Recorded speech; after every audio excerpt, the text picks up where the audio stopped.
গৈছে অপাৰেশ্যন চলাব মোৰ ল'ৰাবোৰ ক'ত গ'ল কি সিহঁতক লগাব নাই নাই নাই নাই হ'ব নোৱাৰে ইমান সোনকালে মোৰ চিন্ডিকেট ৰাজ খতম হ'ব নোৱাৰে কাৰণ হিম্মত হোৱা নাই সৰ্বনাশ গৈছে বুখাই চাৰিওফালৰ পুলিচে মোক ঘেৰি ফুৰিছে মোক বচাওক বুখাই বচাওক মোক চব গম পাইছোঁ মই কোৰ্টে আমাৰ বিৰুদ্ধে ৱাৰেণ্ট ইছ্যু কৰিছে আমাক খতম কৰিবলৈ কোৰ্টৰ অৰ্ডাৰ বাহিৰ কৰিছে তোৰ ককায়েৰে এতিয়া কি হ'ব বুখাই তোৰ কি হয় মই নাজানো কিন্তু মই পলোৱাৰ ৰাস্তা ঠিক কৰি থৈছোঁ প্লেনৰ টিকট কাটিছোঁ এতিয়া অসম এৰি আন ৰাজ্যত ঘাটি পাতিম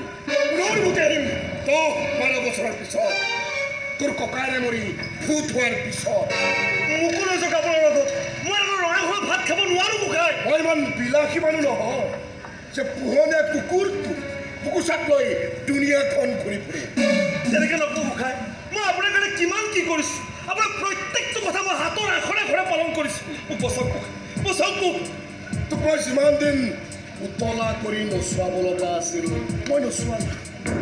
এতিয়া তই নহ'লেও মোৰ একো ক্ষতি নহয় যাব পাৰ তই এয়া কিন্তু আপুনি ভাল কাম নকৰিলে বুখাই সন্মুখত ইমান গৰম দি কথা নকবি এতিয়া তোৰ উঠ টিপিলে গাখীৰ ওলাব আৰু ডিঙি টিপিলে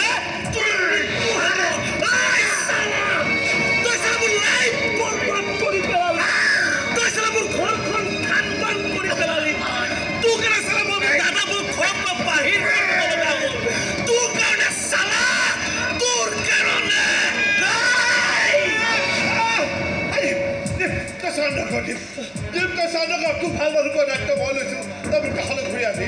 ঘূৰি আহ তই একো কৰিব নোৱাৰো দাদা তই একো কৰিব নোৱাৰো তই মোক একো কৰিব নোৱাৰো দাদা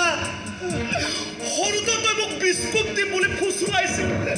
আৰু আজিও তই মোক ফুচুৱাবলৈ আহিছ তই আঁতৰি যা দাদা তই আঁতৰি যা তই একো কৰিব নোৱাৰো